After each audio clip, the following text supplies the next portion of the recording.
Pada 1 Mei 1953, tarikh keramat buat insan ini, di pagi Jumaat, beliau dilahirkan ke bumi Allah ini di Pekan, Pahang, Darul Makmur. Dijaga seperti menatang minyak yang penuh dan diberi pendidikan yang sempurna oleh kedua ibu bapanya. Pendidikan awal beliau ialah di Sekolah Kebangsaan Pelak, Pekan dari tahun 1960 hingga 1965. Dengan kelulusan darjah 6, beliau meneruskan pendidikan menengah di Sekolah Menengah Maran, Pahang dari tahun 1966 hingga 1968. Dengan berbekalkan SRP, beliau meneruskan pendidikan di Sekolah Menengah Kebangsaan Abdul Rahman Talib, Kuantan dari tahun 1969 hingga 1970. Dengan keputusan yang cemerlang dalam SPM, beliau tidak mahu undur ke belakang dan berhasrat meneruskan pengajian tingkatan 6 di sekolah yang sama pada tahun 1971 hingga 1972. Dengan berkat usaha yang gigih, akhirnya beliau memperoleh keputusan cemerlang dalam STPM dan seterusnya telah menjejakkan kaki ke Menara Gading pada tahun 1973.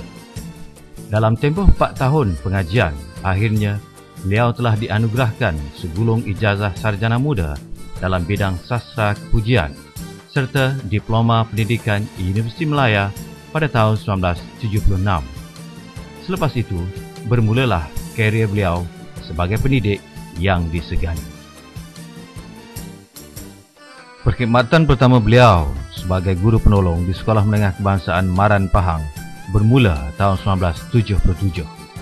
Beliau telah berkhidmat di sekolah ini selama 15 tahun sehingga ke jawatan guru penolong kanan sebelum berpindah ke sekolah lain.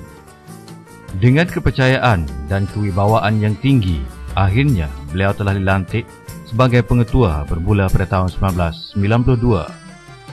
Dalam tempoh 14 tahun, beliau telah menerajui tampuk kepimpinan sekolah di 4 buah sekolah, iaitu Sekolah Menengah Kebangsaan Maran II, Sekolah Menengah Kebangsaan Muazzam Shah, Sekolah Menengah Kebangsaan Jingka II, dan Sekolah Menengah Kebangsaan Maran. Dengan pelbagai perubahan dan dasar kepimpinan yang telah dilaksanakan, beliau dilantik ke jawatan Pegawai Pelajaran Daerah Maran pada tahun 2006. Selepas setahun menyandang jawatan tersebut, kepercayaan terus dilebarkan apabila beliau dilantik sebagai Ketua Sektor Unit Peperiksaan dan Penilaian Jabatan Pelajaran Negeri Pahang pada tahun 2007 hingga tahun 2011.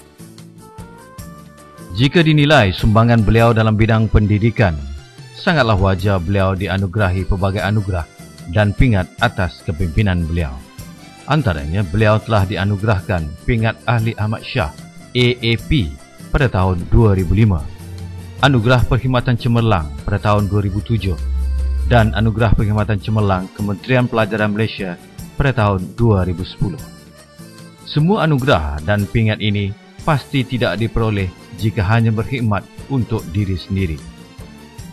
Beliau juga bergiat secara aktif dalam kegiatan-kegiatan luar untuk mencurahkan bakti kepada masyarakat dan negara. Antaranya, beliau memegang jawatan Setiausaha PKPSM Daerah Maran tahun 2005, AJK Puspanita Daerah Maran pada tahun 1992 hingga 2002, Pesuruhjaya Pandu Puteri Daerah Maran pada tahun 1990 hingga 2000 dan AJK MPWK Daerah Maran pada tahun 1995 hingga 2000.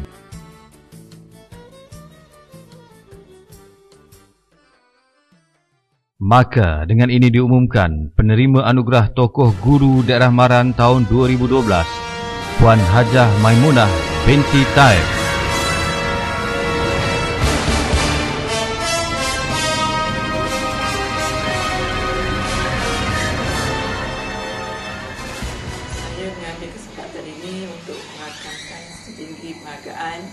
Dan terima kasih kepada seluruh warga Pendidikan Maran kerana telah memilih saya sebagai Tokoh Guru tahun 2012 bagi daerah Maran.